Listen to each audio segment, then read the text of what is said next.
Hi guys! Welcome to my vlog. I am here in front of Nectar, one of the top gay bars here in Metro Manila, at magtatanong ulit tayo ng mga burning questions about queer dating here in the city. Kaya, tara, samahan nyo ako.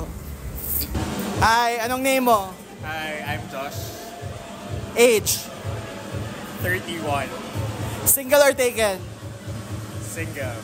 Bakit single? Choice? Bakit choice? Choice? Takot? Umibig? Dahil? Nasaktan. When was your last relationship? 2 years ago. 2 years ago. Bakit masakit? Anong nangyari? It was... paano ba? Hindi siya healthy for the both of us. Okay. So, sa next relationship mo, what are you looking for in a partner? Siyempre, family-oriented. Okay. And then, someone na i-reciprocate yung kung ano yung kaya kong ibigay.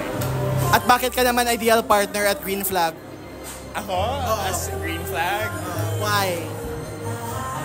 kasi ayun yung tama. I think that's what is right. Yeah, but what's your best qualities? Bakit ka ideal partner dapat? Ba't ikaw yung pipiliin ng kung sino man yung family-oriented dyan? Yeah, yun din. Like what I've said, I'm a family-oriented person and sobrang career-driven ko din. And syempre, kung mahal mo yung tao, ibibigay mo din yung lahat. Okay, drop your socials. Baka may family-oriented dyan na ibibigay yung pagmamahal na hinahanap mo. Saan kanila pwedeng ma-message? My socials, Instagram, at Josh Adrosa, and Twitter, at Josh Adrosa. Hi! Anong name mo? Jason po. Ilang taong ka na? 24. Single or taken? Taken. Taken? Ilang taon na kayo ng partner mo? 9 months. 9 months! Saan kayo nagkakilala? Neighborhood. Saan? Neighborhood po. Neighborhood. So, paano? Paano yun? Kasi yung ibang mga queers, di ba, sa mga dating apps sila.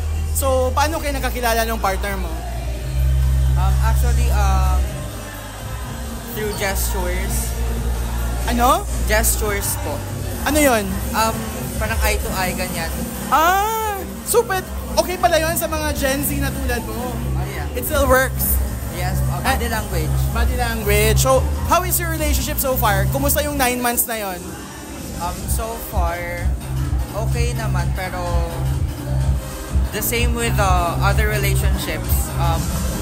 Merong mga struggle. Ano usually yung struggle? Cheating. Cheating? So, nag-cheat na and then okay pa rin kayo? Yes. Bakit? I mean, paano? Paano yun nalagpasan yun? Siguro, it's because of our choice. Sino nag-cheat? Ikaw o siya? Siya. Bakit mo pinatawad? I love him.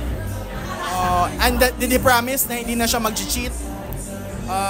Actually, nahuhuli ko siya mag-cheat every time na sinecheck ko yung phone niya. And then it came to the point na hindi ko na sinecheck yung phone niya. So alam niya na alam mo? Yes. Anong sabi niya? It leads to an argument. And paano na-resolve yun? We talked about it and then sabi niya naman hindi niya na uulitin. And natupad naman ba yung promise na yon? I really don't know, pero as long as na magkasama kami. So ngayon ba, monogamous yung relationship nyo or open relationship? Monogamous. Monogamous. So anong advice mo after your experience? Anong advice mo sa mga single na naghahanap pa ng karelasyon? Anong pwede mong tip sa kanila ngayong na-experience mo lahat ng yan, yung cheating and forgiveness? If they're looking for someone to love with, they must prepare themselves first. They must prepare what? Themselves. Na ano? To lose. Kasi relationship it's serious, pero depende yun sa choice ng tao. So, there's no perfect relationship. So, you must be prepared for what is negative that you might experience along the way. Okay, thank you for sharing. I hope you're happy. Okay, anong name mo? Kevin. Ilang taong ka na? 32. Single or taken? Single. Bakit ka single? Kaka-break ko lang. Oh, kailan ka nakipag-break? August 2023. And then, 4 years kaming live-in. What happened? Ginost niya ako. Paano nag-ghost yung live-in partner mo? Nasa US kasi kami. And then, pagbalik namin here sa Pilipinas, he suddenly like ghosted me. Like, di ko alam kung ano naging problema. So, ayun. Until now, you have no clue? Actually, kakausap lang namin last first week ng October. And then, anong sabi niya? Mental health. Kaya siya nakipag-break. Ikaw yung nakakos ng mental health problem? Ayun nga eh, hindi ako. Kumbaga, parang na-question ko yung sarili ko, am I a bad partner? Kasi parang, hindi niya ba ako nakita as someone that can help him with that? Pero wala. He chose to fight that issue alone. So, ayun. How do you feel about that? Bullshit. Bullshit. Okay, with that experience, ano ngayon yung advice mo sa mga single na gustong pumasok sa isang queer relationship? Siguro kasi yung relationship namin, very, hindi ganun ka-open eh. Walang open communication. So, hanap kayo ng partner na communication. Kumbaga, yung communication talaga is the key for a healthy relationship. So, siguro sa next relationship ko din, gusto ko makahanap ng partner na mag-i-communicate yung problem, hindi lang yung sasarilihin. Ikaw naman, bakit ka ideal partner? Bakit ka green flag sa mga ibang tao? Siguro kasi I have so much love to give. Marami kong love na kayang ibigay. Siguro, it's actually my first partner eh. So, I've been single for like 27 years and then nung na-meet ko siya, we were together for almost 5 years actually. So, I have so much love to give. Are you ready na ba to enter a new relationship? I think so, yes. Okay, drop your social. Saan ka pwedeng i-message sa mga taong magiging open? Alam lang open sila for you. Oh my God. Kevin B24 sa Instagram. Doon na lang.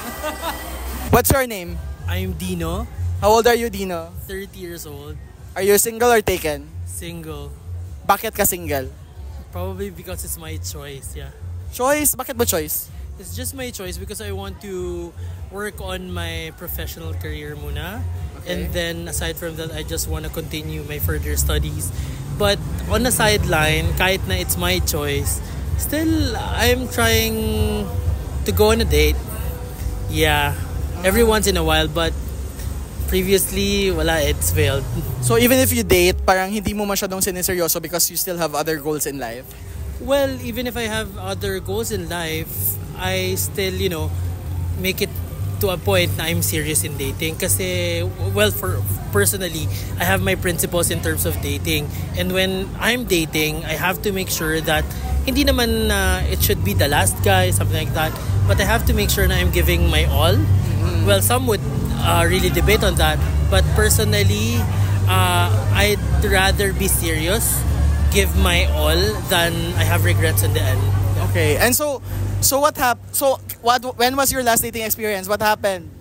The last dating experience was actually na person to person.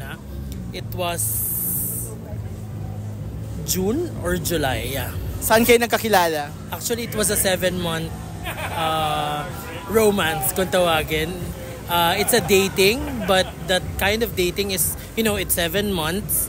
And when you say it's 7 months, alam mo na ibig sabihin nun, you can proceed to a higher level of relationship. Unfortunately, wala it didn't work out. Why? Probably because of our personal matters, not because of my goals.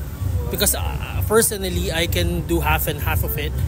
Unfortunately, on his side, siguro that paano ba to? Priority on his end.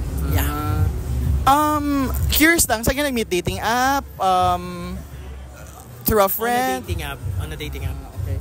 So, Sa ngayon, anong hinahanap mo sa isang partner after that experience? Ano yung ideal partner mo sa ngayon? Well, I'm into more of the sapiosexual thing. Yeah, I prefer guys who are very intelligent. However, even if you have that, you have your ideal guy, most often than not, hindi yan nasusunod. But the thing is, you still have your ideal one. However, kahit paano, you have to do sidelines na malay mo, it may work. Malay mo, it will not work. We don't know what might happen next. But yeah, for personally, I want someone who is witty, who is intelligent, and career-driven, yeah. Okay, so baka may someone na witty, career-driven, and intelligent na nanonood nito. Bakit ka naman ideal guy? Bakit ka green flag? Ako green flag? Siguro yung mga kaibigan ko na magsasabi niyan kung paano ako green flag. But personally, siguro, alam naman ng mga friends ko na as much as possible, I do give my best to that person. Kahit alam ko na it hurts me, it will end up na hurtful or painful. But at least I've tried. And siguro nandun ako sa point ng buhay ko. I'm already 30 and I'm no longer, playing inside the bush, running around the park, something like that. So ako personally, I really want to make it a point na that guy whom I'm going to date next will be the guy that, I'll spend my time with. Yeah. Okay, drop your socials. Baka nakikinig siya ngayon. Socials. Okay, my Instagram is Dino Pimentel. Yeah, that's the only socials I have aside from the Twitter, but it's Dino Pimentel at Dino Pimentel.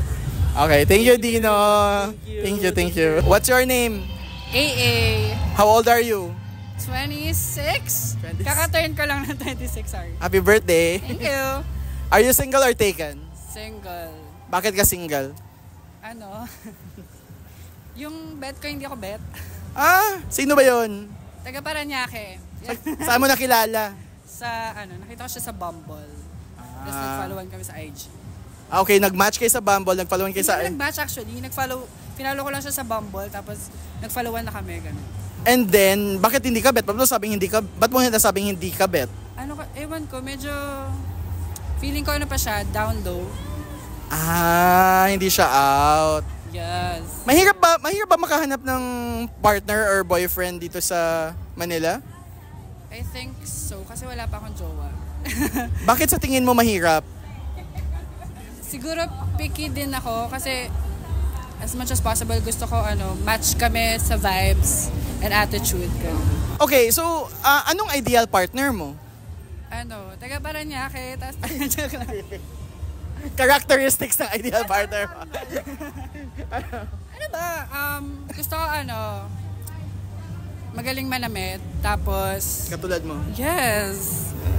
And then funny. Okay. You have to make me laugh. Okay. So mas more of personality and character trait than physical I characteristics? think so, yes. Okay. And then ikaw naman, kapag may funny dyan at napanood to, bakit ka naman ideal partner? Bakit ka green flag for them? Bakit ako green flag? Yes. I mean, look at my friends.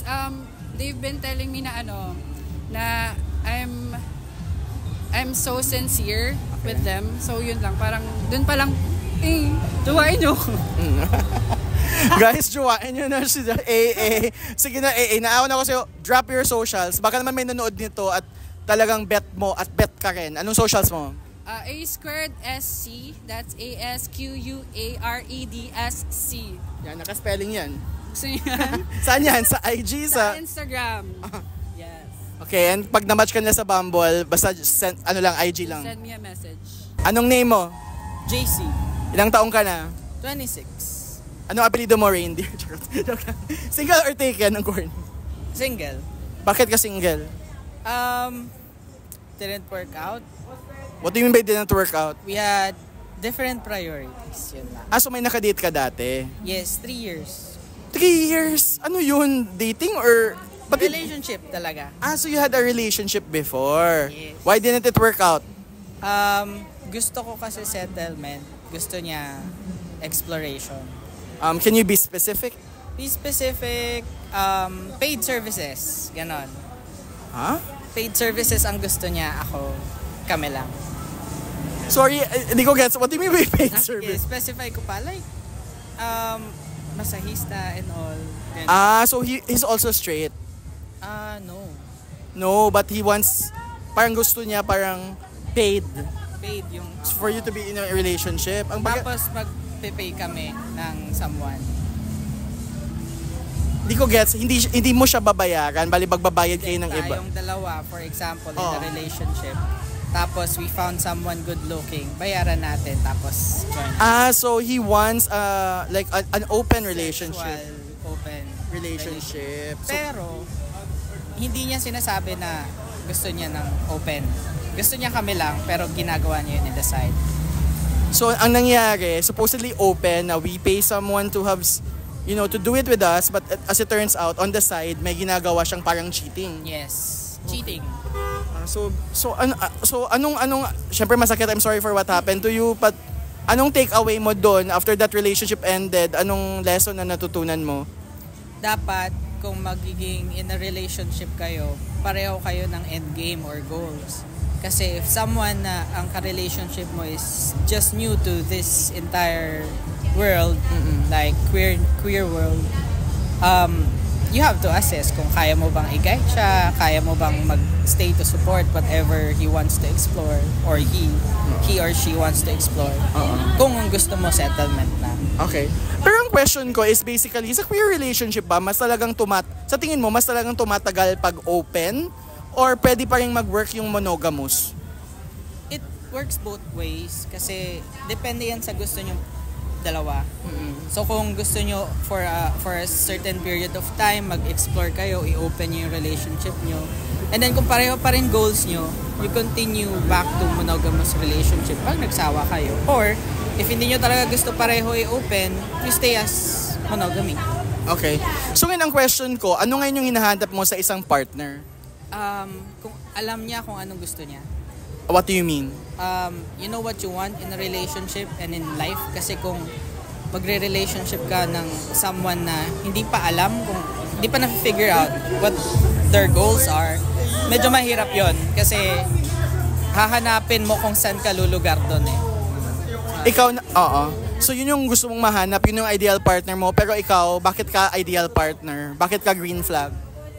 I know what I want and I know what I can offer. So, kung hindi ko mabigay yung gusto mo, then let's make way to deliver that. Ganun lang. O baka may nanonood nito na he knows what he wants. Drop mo na yung socials mo. At CarloMNG_, IG and Twitter. And can you explain to me why that? This is supposed to be a reference of Saltburn, si Barry Keoghan. Yeah, I love that movie. Yan. So si Barry Keoghan ka ngayon? Yes, for Halloween. tonight. For tonight. Okay, so sana mahanap po si Jacob Elordi. Ay. Wag mo lang patayin. Ay, tignan natin. What's your name? I'm Jess, Ilang taong ka na? 26. Are you single or taken? I'm single. Bakit ka single? Ang gwapo-gwapo mong yan, single ka. Bakit ka single? It's by choice. By choice. Bakit? Anong choice mo? It's my choice to choose myself muna. Dahil? Wala lang, I just decided to choose myself. So, kailan mo malalaman na ready ka na alam mong you already chose yourself? I already chose myself pero I won't know kung ready ako. Pero pag dumating, dadating lang din naman eh. I believe in that. So, kumbaga, if it comes, it comes. So, sa ngayon, sarili ko muna. And then, yun na lang. Hintayin na lang natin pag dumating. Pag may dumating. Oo. Ay, yung pag may dumating nga, ano bang hinahanap mo sa isang partner? Someone na I can vibe with. Kumbaga, mag-ano kami ng personality. Jive? Mag-jive. Anong personality mo? Ano ba? Outgoing person ako. I love to try new things. Ganon. What kind of things? Food, especially. So you're a foodie. Kasi I was a chef before, so mahilig ako kumain. Okay. What's your favorite food? Favorite food, it depends. By category. Pag pasta, ayun yung classic carbonara, of course. So magaling ka magluto ng carbonara. I can say oo kasi ako yun eh. Ako nagluto eh. So Italian. Yes, Italian. Bakit ka naman ideal partner for others? Bakit ka green flag? Green flag? Ano ba? Kasi ako to. Ganun na. Ikaw lang, parang ganyan na. Ganun. Be confident for being who you are. Ganun. Sakit ba yan ng mga gwapo? I just give my bare minimum. Kayo na bahala kung gusto nyo ako or hindi. Ganun ba yun? Hindi ko lang alam. Di naman ako gwapo. So, kaya I can't answer that. Humble siya, guys. Ganito na lang. Baka naman yung hinahanap mo ay or yung kung sino man yung dumating nanonood nito. So, can you drop your social? Saan ka nila pwedeng ma-DM? Sa Instagram lang din po. J_Valle. And that's it. Public naman siya, so... so pwede ka lang ma-DM? Pwede naman. So guys, ayan, magluto kayo ng carbonara, tapos patikin nyo kay JM. Thank you JM, salamat. Thank you. So that's it guys, yun yung sagot nila about queer dating in Manila. May mga gusto ba kayong itanong sa queer people na hindi ko natanong sa series na to? Feel free to comment down below dahil baka naman sa next kong punta sa isang gay bar dito sa Manila, matatanong ko ulit yun sa kanila. In the meantime, hope you subscribe to my channel if you like this kind of content and please like the video and share it as well. Bye!